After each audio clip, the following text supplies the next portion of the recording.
Good morning. I've got it as 8:35. I'm going to give it about 2 minutes. Give a few other people to come. This will just be an organizational meeting, and we will assign bills to committee. If you look in your folders, the one that already has the subcommittee names listed.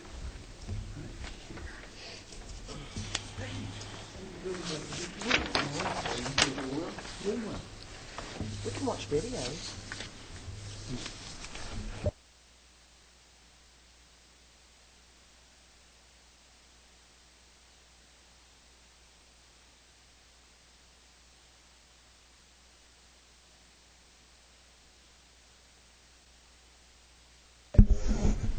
I've got it as 8:37, so I'm going to go ahead and call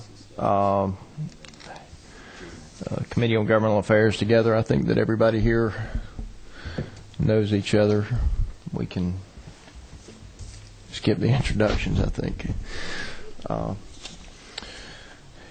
You will see in your folder where we have assigned the subcommittees. If any of you want changes to which subcommittee that you're on, I'll try to accommodate you. I want to introduce Craig Foster, who's our committee aide again, and this is Max Lockey, who is our intern. Jeff Lanier is our legislative counsel. And if, just for the benefit of the members, if it's an election law change, if you'll go to Jeff, he knows more about them than probably anybody else at the Capitol, including me. And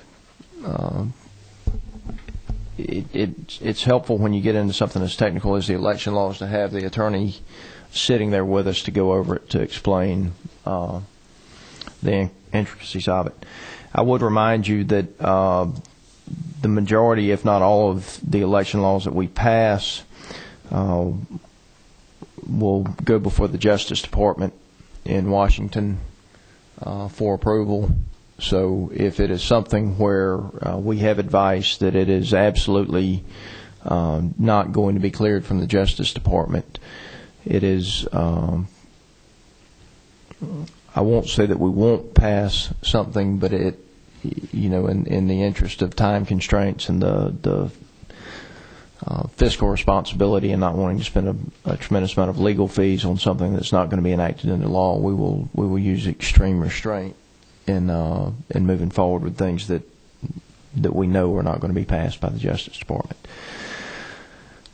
I would ask that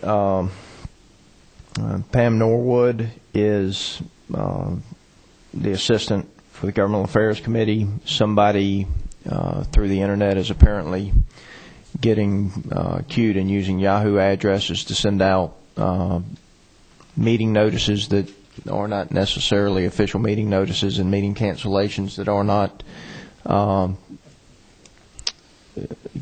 official cancellations. If it doesn't come from Pam Norwood as far as the scheduling goes, or from Craig Foster, I would ask that you disregard it. Any official communication will come through them. So if you get a cancellation of a meeting from a Yahoo address or something like that, please just disregard it. We've got the rules in front of us. These are the same rules we've operated under for the last 4 years. And Representative Chambers has pointed out in rule number 3,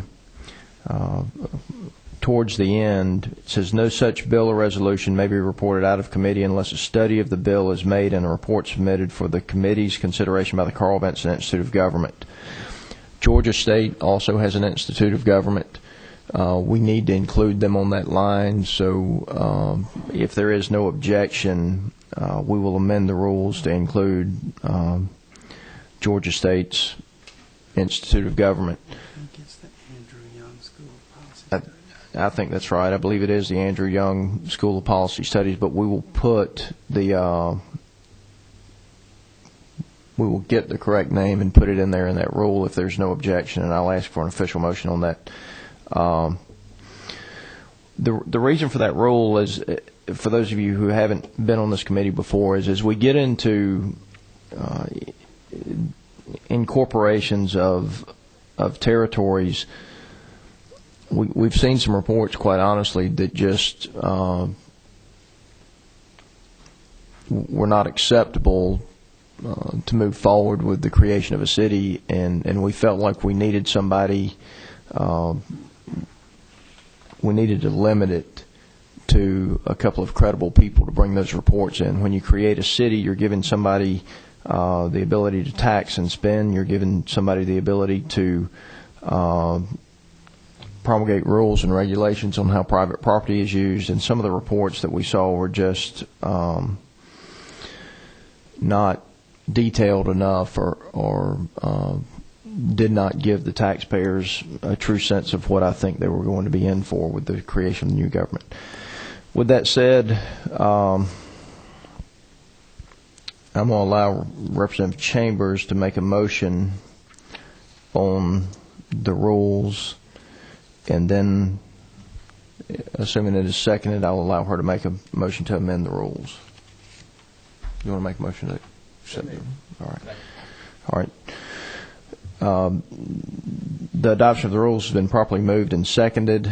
Representative Chambers, now I think would be the proper time to propose your amendment to the rules to include Andrew Young School of Public Policy at Georgia State and rule number 3. So moved. All right. It's properly moved and seconded. Is there any objection to the adoption of the amendment to the rules? Hearing none, the amendment is adopted, and we're now ready to vote on the adoption of the rules. All those in favor of adopting the rules as amended, please signify by saying aye. Aye. Any opposed, same sign. All right, the rules are adopted, and we will get you a copy of the amended rules for your folder. We have, and I don't know if you saw it the other day, but Governmental Affairs was the 4th most populated committee with bills. We have elections, and then we have general government. For the most part, if it is in the elections code section, it is going to be assigned to the elections committee, and if it is not in the elections code section, then it will be assigned to the general government committee. You should have a list in your folder of where the bills have been assigned, and that somewhat concludes the what I, as the chair, need to do in this meeting. If there are any questions or suggestions, Representative Chambers? May we take this with us? Yes. Thank you. There's a warning on the outside of the folder. Oh, not that. Okay. Thank you. Is that it? All right. Thank you for coming. We are adjourned.